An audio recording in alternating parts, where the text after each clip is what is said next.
The Witch and Her Servants. A long time ago, there lived a king who had 3 sons. The eldest was called Zabo, the youngest, Ivanovich, and the middle, of course, was Warza. One beautiful spring morning, the king was walking through his gardens with his 3 sons, gazing in admiration at the various fruit trees, some of which were a mass of blossom, whilst others were bowed to the ground, laden with rich fruit. During their wanderings, they came upon, unperceived, on a piece of wasteland where 3 splendid trees grew. The king looked on at them for the moment, and then, shaking his head sadly, he passed on in silence. The sons, who did not understand why he did this, asked him the reason for his ejection, and the king told them as follows. These 3 trees, which I cannot see without sorrow, were planted by me on this spot when I was a youth of 20. A celebrated magician, who had given the seed to my father, promised him that they would grow into the 3 finest trees the world had ever seen. My father did not live to see these words come true, but on his deathbed he bade me transplant them here, and to look after them with the greatest care, which I accordingly did. At last, after the lapse of 5 long years, I noticed some blossoms on the branches, and a few days later, the most exquisite fruit my eyes had ever seen. I gave my head gardener the strictest orders to watch the trees carefully, for the magician had warned my father that if one unripe fruit were plucked from the tree, all the rest would become rotten at once. When it was quite ripe, the fruit would become a golden yellow. Every day I gazed on the lovely fruit, which became gradually more and more tempting looking, and it was all I could do not to break the magician's commands. One night I dreamt that the fruit was perfectly ripe. I ate some of it, and it was more delicious than anything I had ever tasted in real life. As soon as I awoke, I sent for the gardener and asked him if the fruit on the trees had not ripened in the night to perfection. But instead of replying, the gardener threw himself at my feet and swore that he was innocent.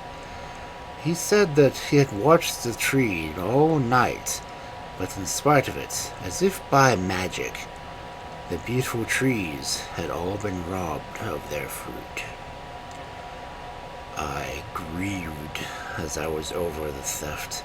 I did not punish the gardener, whose fidelity I was well assured, but I determined to pluck off all the fruit in the following year before it was ripe, and I had not much belief in the magician's warning. I carried out my intention and had all the fruit picked off the tree, but when I tasted one of the apples, it was bitter and unpleasant, and the next morning the rest of the fruit had all rotted away. After this, I had the beautiful fruit of these trees carefully guarded by my most faithful servants, but every year, on the very night, the fruit was plucked and stolen by an invisible hand, and the next morning not a single apple remained on the trees. For some time past, I have given up on even having the trees watched. When the king had finished his story, Zabo, the eldest son, said to him, "Forgive me, father, if I say I think you are mistaken. I'm sure there are many men in your kingdom who could protect these trees from the cunning arts of a thieving magician. I myself, who is your oldest son, claim the first right to do so, and will mount guard over the fruit this very night." The king consented, and as soon as evening drew, Zabo climbed up on one of the trees. Zabo climbed up onto one of the trees, determined to protect the fruit, even if it cost him his life. So he kept watch half the night, but a little after midnight he was overcome by an irresistible drowsiness, and fell fast asleep. He did not awake till it was bright daylight, and all the fruit on the trees had vanished. The following year, Warza, the second brother, tried his luck, but with the same result. Then it came to the turn of the third and youngest son. Iwanich was not the least discouraged by the failure of his elder brothers, though they were both much older and stronger than he was, and when night came, climbed up in the tree as they had done. The moon had risen, and with her soft light lit up the whole of the neighborhood, so that the observant prince could distinguish the smallest objects distinctly. At midnight, a gentle west wind shook the tree, and at the same time, a snow-white, swan-like bird sank down gently on his breast. The prince hastily seized the bird's wings in his hands, when lo, to his astonishment he found that he was holding on to the arms, not a bird, but the most beautiful girl he had ever seen. "You need not fear, Malicia," said the beautiful girl, looking at the prince with friendly eyes. "An evil magician has not robbed you of your fruit, but he stole the seed from my mother, and thereby caused her death. Then she was dying. She begged me to take the fruit, which you have no right to possess, from the trees every year as soon as it was ripe. This I would have done tonight, too, if you had not seized me with such force, and so broken the spell I was under." Iwanich, who had been prepared to meet a terrible magician, not a lovely girl, fell desperately in love with her. They spent the rest of the night in pleasant conversation, and when Malicia wished to go away, he begged her not to leave him. "I would gladly stay with you longer," said Malicia, "but a wicked witch once cut off a lock of my hair when I was asleep, which has put me in her power, and if morning were still to find me here, she would do me some harm, and you too, perhaps." Having said these words, she drew a sparkling diamond ring from her finger, which she handed to the prince, saying, "Keep this ring in memory of Malicia, and think of her sometimes if you would never see her again. But if your love is really true, come and find me in my own kingdom. I may not show you the way there, but this ring will guide you."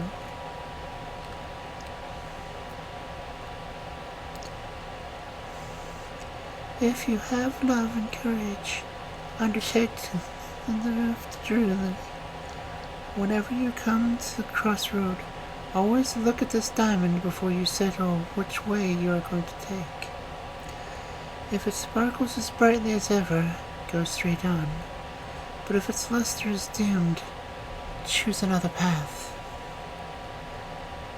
Then Melissa bent over the prince and kissed him on the forehead, and before he had time to say a word, she vanished through the branches of the tree in a little white cloud.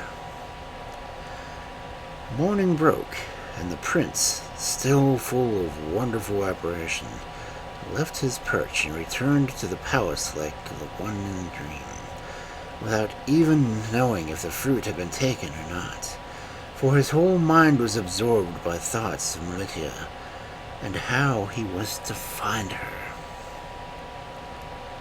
As soon as the head gardener saw the prince going towards the palace, he ran to the trees, And when he saw them laden with ripe fruit, he hastened to tell the king the joyful news. The king was beside himself with joy, and owned at once to the garden and made the gardener pick some of the fruit. He tasted and found the apple quite as luscious as it had been in his dream. He went at once to his son Iwanich, and after embracing him tenderly and heaping praises upon him, he asked him how he had succeeded in protecting the costly fruit from the power of the magician. The question placed Iwanich in a bit of a dilemma, but as he did not want the real story to be known, he said that about midnight, a huge wasp had flown through the branches and buzzed incessantly around him. He had warded it off with a sword, and at dawn, when he was becoming quite worn out, the wasp vanished as suddenly as it had appeared. The king, who never doubted the truth of the tale, bade his son to go rest at once and recover from the fatigues of the night, but he himself went and ordered many feasts to be held in honor of the preservation of the wondrous fruit. The whole capital was in a stir, and everyone shared in the king's joy. The prince alone took no part in the festivities. While the king was at banquet, Iwanich took some gold purses, and mounting the quickest horse in the royal stable, he sped off like the wind without a single soul being any the wiser. It was only on the next day that they had missed him. The king was very distressed at his disappearance and sent search parties all over the kingdom to look for him, but in vain, and after 6 months they gave him up as dead. And in another 6 months they had forgotten all about him. But in the meantime, the prince, with the help of his ring, had had a most successful journey, and no evil had befallen him. At the end of 3 months, he came to the entrance of a huge forest, which looked as if it had never been trodden by human foot before, and which seemed to stretch out indefinitely. The prince was about to enter the wood by a little path he had discovered, when he heard a voice shouting out to him, "Oh, youth, whither are you going?" Iwanich turned around and saw a tall, gaunt-looking man, clad in miserable rags, leaning on a crooked staff, and seated at the foot of an oak tree, which was so much the same color as himself that it was little wonder the prince had ridden past him without noticing. "Where else would I be going?" he said. "Through the wood." "Through the wood?" said the old man in amazement. "It's easily seen that you have heard nothing of the forest, that you rush so blindly to meet your doom. Well, listen to me before you ride any further. Let me tell you that this wood hides in its depths a countless numbers of the fiercest tigers, hyenas, wolves, bears, snakes, and all sorts of other monsters. If I were to cut you and your horse up into tiny little morsels and throw them to the beasts, there wouldn't be one bit for each 100 of them. Take my advice, therefore. If you wish to save your life, follow some other path."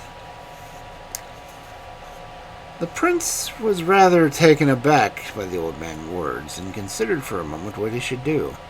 Then, looking at his ring, and perceiving that it sparkled as brightly as ever, he called out, "If this wood held even more terrible things than it does, I cannot help myself, for I must go through it."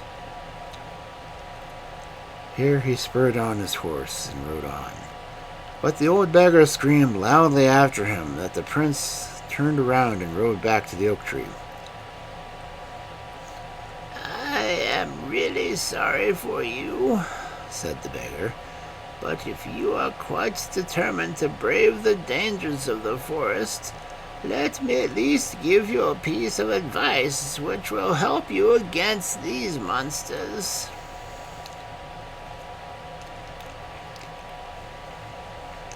Take this bag full of breadcrumbs and this live hair. I will make you a present of them both, as I am anxious to save your life. But you must leave your horse behind you, for it would stumble over the fallen trees or get entangled in briars and thorns. When you have gone about 100 yards into the wood, the wild beasts will surround you. Then you must instantly seize your bag and scatter the breadcrumbs among them. They will rush to eat up them greedily, and then when you have scattered the last crumb, you must lose no time in throwing the hare to them. As soon as the hare feels himself on the ground, it will run away as quickly as possible. The wild beasts will turn to pursue it. In this way, you will be able to get through the wood unhurt." Iwanich thanked the old man for his counsel and dismounted from his horse, and, taking the bag and the hare in his arms, he entered the forest. He had hardly lost sight of his gaunt gray friend when he heard growls and snarls from the thicket close to him, and before he had time to think, he found himself surrounded by the most dreadful-looking creatures. On one side, he saw the glittering eye of a cruel tiger. On the other, the gleaming teeth of a great she-wolf. Here, a huge bear growled fiercely, and there, a horrible snake coiled itself in the grass at his feet. But Iwanich did not forget the old man's advice, and quickly put his hand into the bag and took out as many breadcrumbs as he could hold in his hand at the time. He threw them at the beast, but soon the bag grew lighter and lighter, and the prince began to feel a little frightened. And now the last crumb was gone, and the hungry beasts thronged around him, greedy for fresh prey. Then he seized the hare and threw it to them. No sooner did the little creature feel itself on the ground than it lay back its ears and flew through the wood like an arrow from a bow, closely pursued by the wild beasts, leaving the prince quite alone. He looked at his ring, and when he saw that it sparkled brightly as ever, he went straight through the forest. He hadn't gone very far when he saw the most extraordinary man walking towards him. He was not more than 3 feet high. His legs were quite crooked, and his body was covered with prickles like a hedgehog. 2 lions walked with him, fastened by his side by 2 ends of his long beard.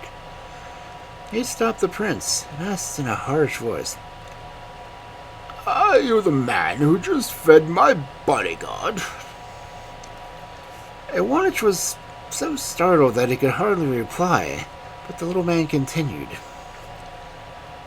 "I'm most grateful for your kindness. What can I give you as a reward?" "All I ask," replied Iwanich, "is that I should be allowed to go through this wood safely." "Most certainly," answered the little man. "And for greater security, I will give you one of my lions as a protector. But when you have to leave the wood and come to a palace which does not belong to my domain, let the lion go, in order that he may not fall into the hands of my enemy and be killed." With these words, he loosened the lion from his beard and bade the beast guard the youth carefully.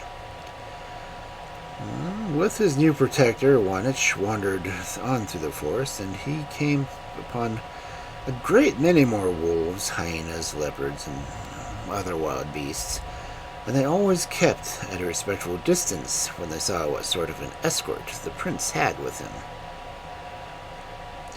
Iwanich hurried through the wood as quickly as his legs would carry him, but nevertheless, hour after hour went by, and not a trace of green field or of human habitation met his eyes.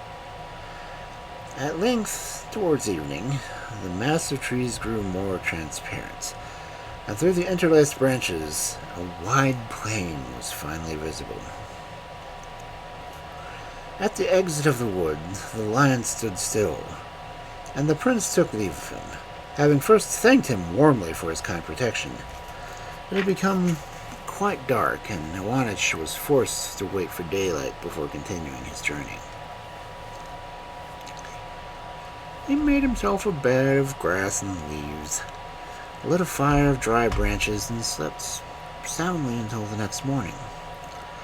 Then he got up and walked towards a beautiful white palace which he saw gleaming in the distance. In about an hour he reached the building, and opening the door, he walked in. After wandering through many marble halls, he came to a huge staircase made of porphyro, leading down to a lovely garden. The prince burst into a shout of joy when he suddenly perceived Melitza in the center of a group of girls who were weaving wreaths of flowers with which to deck their mistress. As soon as Melitza saw the prince, she ran up to him and embraced him tenderly, and after he had told her all his adventures, they went into the palace, where a sumptuous meal was awaiting them. Then the princess called her court together and introduced Iwanich, and told them that he was her future husband. Preparations were made at once for the wedding, which was held soon after with great pomp and magnificence. 3 months of great happiness followed, when Melitza received one day an invitation to visit her mother's sister. Although the princess was very unhappy at leaving her husband, she did not like to refuse the invitation, and promising to return in 7 days at the latest, she took a tender farewell of the prince and said, "Before I go, I will hand you over all the keys to the castle. Go anywhere and do anything you like. Only one thing I beg and beseech you.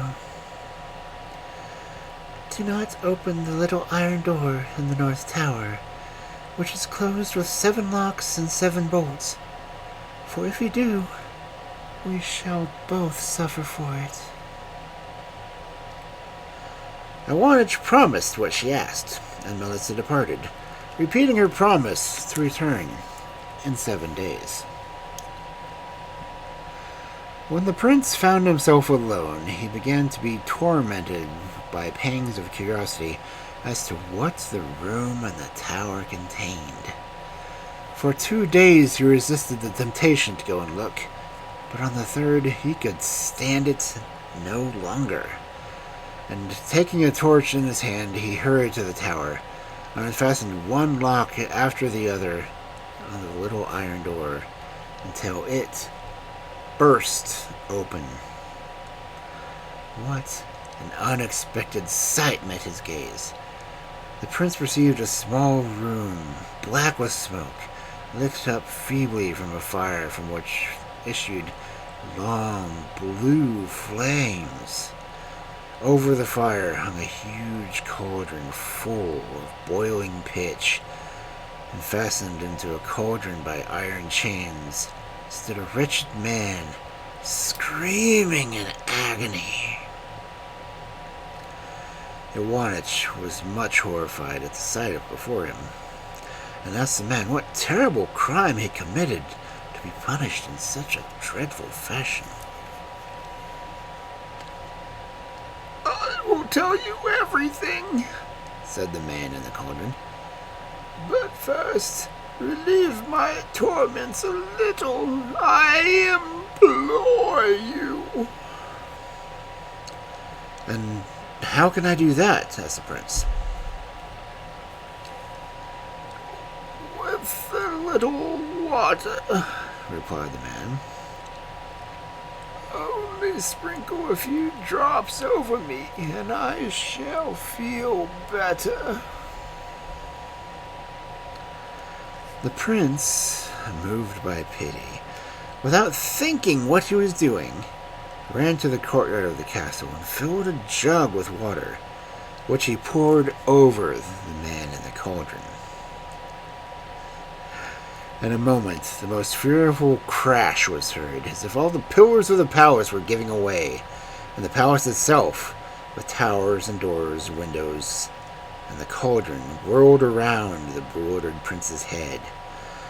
This continued for a few minutes, and then everything vanished into thin air, and Iwanich found himself suddenly alone upon a desolate heath covered with rocks and stones. The prince, who now realized what his heedlessness had done, cursed to late his spirit of curiosity.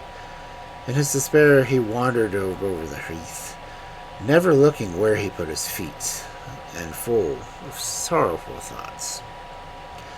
At last he saw a light in the distance, which came from a miserable-looking little hut.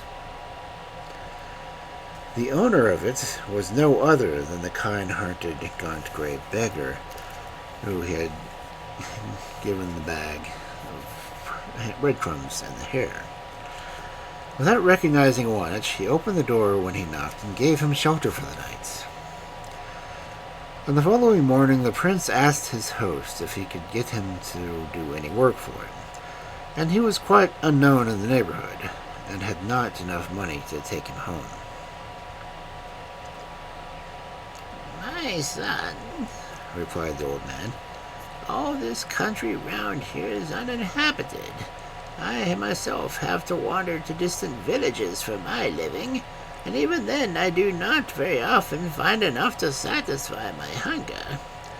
But if you would like to take service with the old witch Corva, go straight up this little stream which flows below my hut for about 3 hours. You'll come to a sand hill, and on the left-hand side, that is where she lives." Iwanich thanked the gaunt gray beggar for his information, and went on his way. After walking for about 3 hours, the prince came upon a dreary-looking gray stone wall. This was the back of the building, and did not attract him. But when he came upon the front of the house, he found it even less inviting. For the old witch had surrounded her dwelling with a fence of spikes, on every one of which a man's skull was stuck. In this horrible enclosure stood a small black house, which had only 2 grated windows, all covered with cobwebs, and a battered iron door. The prince knocked, and a rasping woman's voice told him to enter.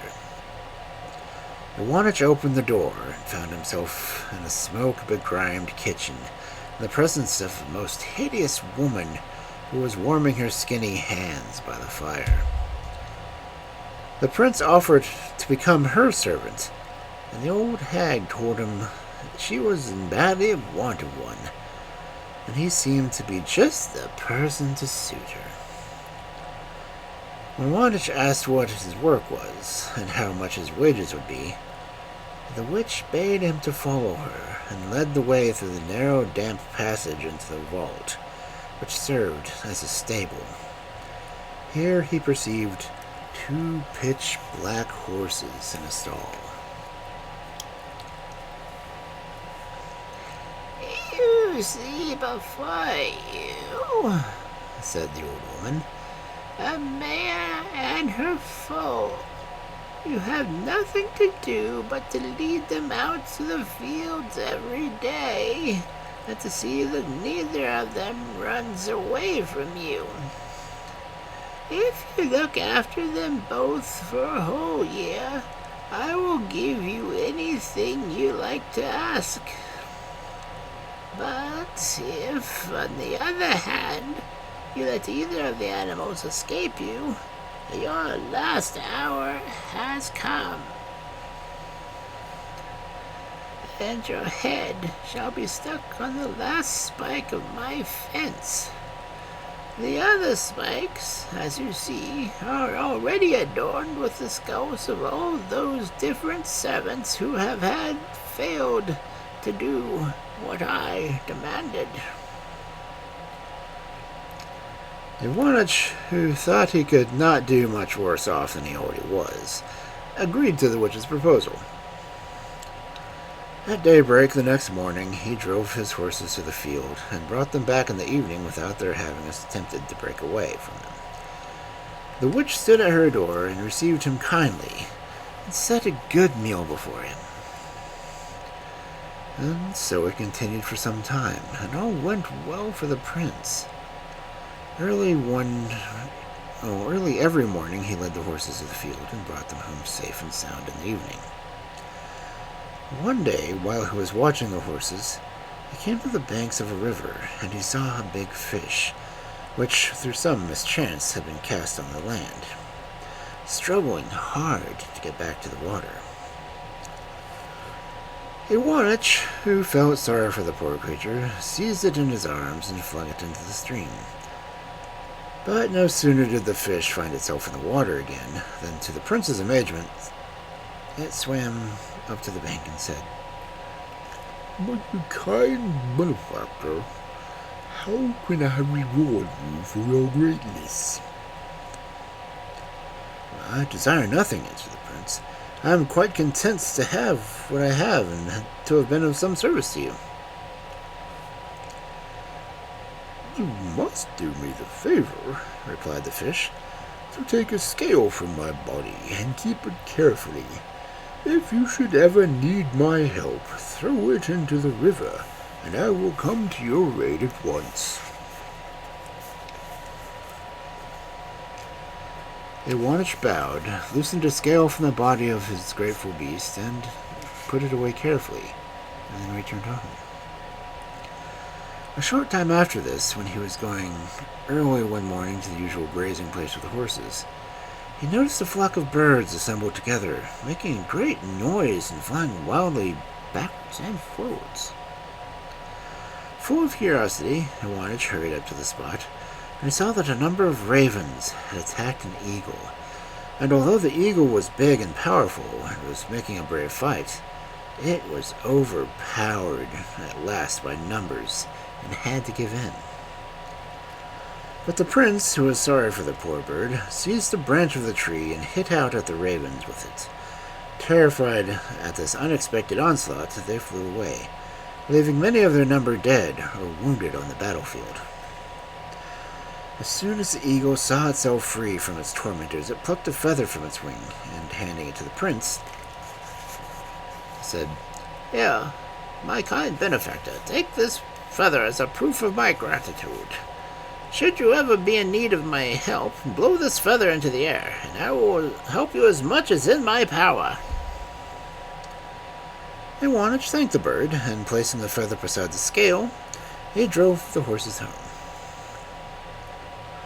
Another day he had wandered farther than usual, and he came close to a farmyard. The place pleased the prince, and there was plenty of good grass for the horses. He determined to spend the day there. Just as he was sitting down under a tree, he heard a cry close to him, and saw a fox which had been caught in a trap placed there by the farmer. In vain did the poor beast try to free itself. Then the good-natured prince once more came to the rescue and let the fox out of the trap. The fox thanked him heartily and tore 2 hairs out of its bushy tail and said, "Should you ever need to stand, throw these 2 hairs into a fire. In a moment I shall be by your side, ready to obey."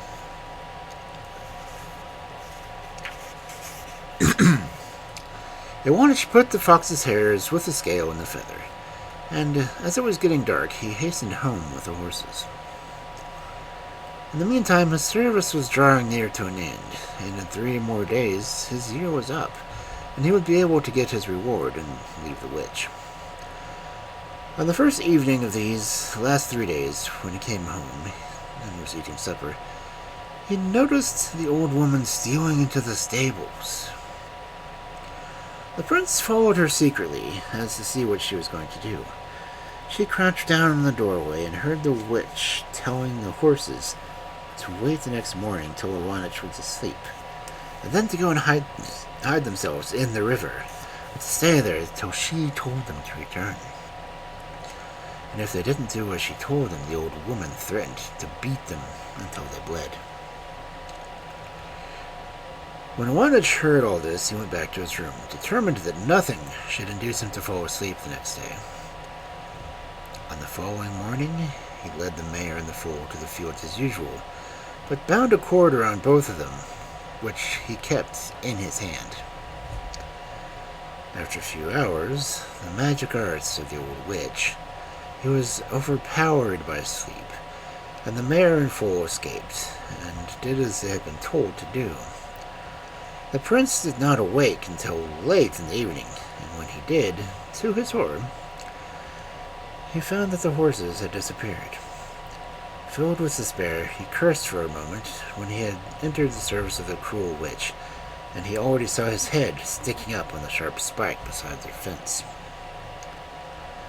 Then he suddenly remembered the fish's scale, which, with the eagle's feather and the fox's hairs, he always carried about with him. He drew the scale from his pocket and, hurrying to the river, threw it in. In a moment, the fish swam towards the bank on which Iwanich was standing. Said, "What do you command, my friend and benefactor?" The prince replied, "I had to look after a mare and a foal, and they've run away from me and hidden themselves in the river. If you wish to save my life, drive them back to the land." "Wait a moment," said the fish, "and I and my friends will soon drive them out of the water." With these words, the creature disappeared into the depths of the stream. Almost immediately, a rushing, hissing sound was heard in the waters, and the waves dashed against the banks, and foam was tossed about in the air, and the two horses leapt suddenly onto the dry land, trembling and shaking with fear. Iwanich sprang at once to the mare's back and seized the foal by its bridle, and hastened home in the highest of spirits.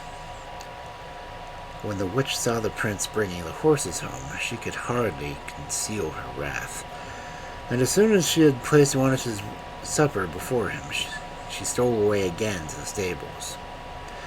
The prince followed her and heard her scolding the beasts harshly for not having hidden themselves better. She bade them wait till morning, till Iwanich was asleep, and then hide themselves in the clouds, and to remain there until she called. If they did not do as she told them, she would beat them till they bled. The next morning, after Iwanich had led the horses to the fields, he once more fell into a magic sleep.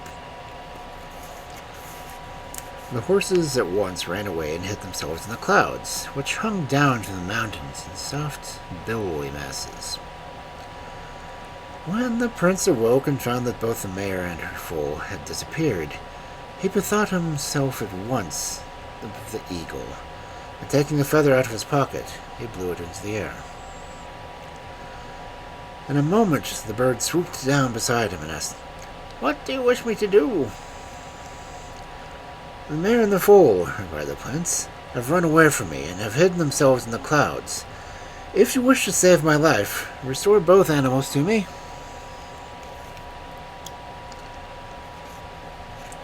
"Wait a minute," answered the eagle.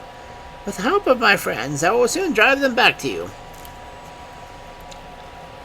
With these words, the bird flew up into the air and disappeared among the clouds.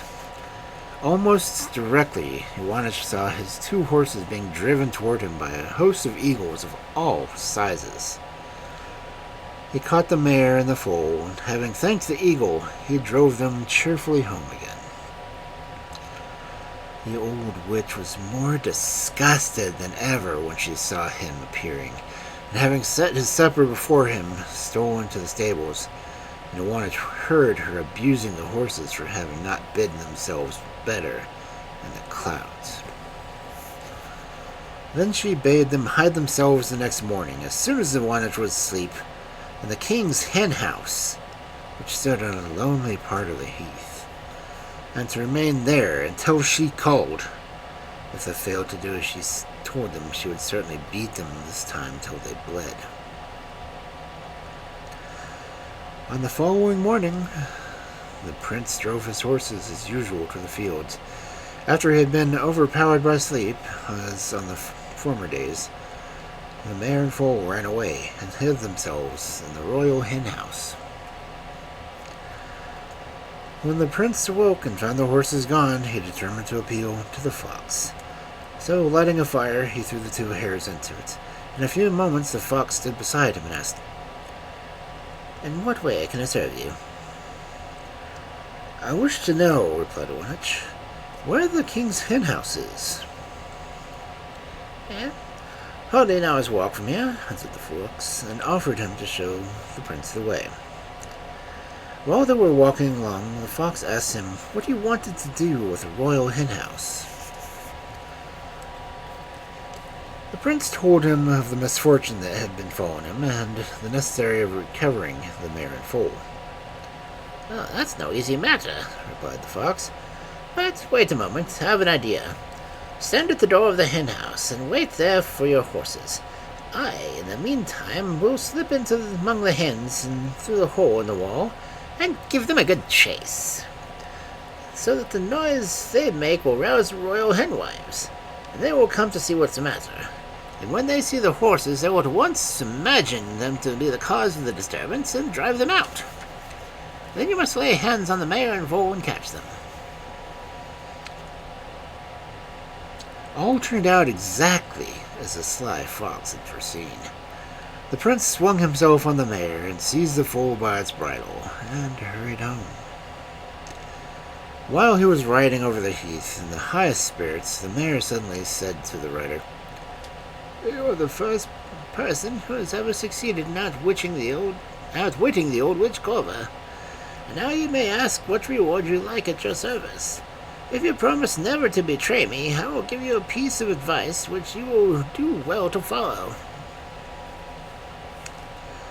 The prince promised to never betray her confidence, and the mare continued, "We ask nothing as a reward other than my foal, for it is not in the world, and is not to be bought for love or money, for it can go from one end of the earth to another in a few minutes. Of course, the cunning Corva will do her best to dissuade you from taking the foal, and will tell you that it is both idle and sickly, but do not believe her, and stick to your point." The Wanich longed to possess such an animal, and promised the mare to follow her advice. The time Corva received him in the most friendly manner, and set a sumptuous repast before him. As soon as he had finished, she asked what reward he demanded for his year's service. "Nothing more or less," replied the prince, "than the foal of your mare." The witch pretended to be much astonished at his request, and said that he deserved something much better than that foal, for the beast was lazy and nervous, blind in one eye, and in short, was quite worthless. But the prince knew what he wanted, and when the old witch saw that he had made up his mind to have the fool, she said, "I am obliged to keep my promise and to hand you over the foal. And as I know you are and what you want, I will tell you what in the way the animal will be useful to you."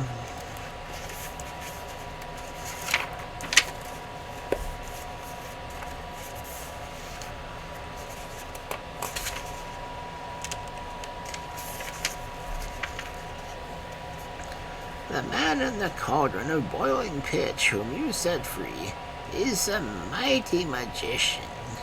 Through your curiosity and thoughtlessness, Maritza came into his power, and he has transported her and her castle and belongings to a distant country. you are the only person who can kill him, and in consequence he fears you to such an extent that he has set spies to watch for you, and they report your movements to him daily. When you have reached him, beware of speaking a single word to him, or you will fall into the power of his friends. Seize him at once by the beard and dash him on the ground." Ivanich thanked the old witch and mounted his foal, put spurs to its sides, and they flew like lightning through the air. Already it was growing dark when Ivanich perceived some figures in the distance. They soon came up to them, and when the prince saw that it was a magician and his friends who were driving through the air in a carriage drawn by owls. When the magician found himself face to face with Ivanich, without hope of escape, he turned to him with false friendliness and said, "Thrice my benefactor!" But the prince, without saying a word, seized him at once by his beard and dashed him to the ground. At the same moment, the fool sprang up to the top of the magician and kicked and stamped him with his hooves until he died.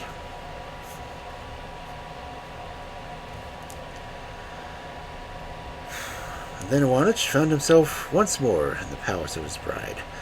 Melissa herself flew into his arms. From this time forward, they lived in undisturbed peace and happiness till the end of their lives.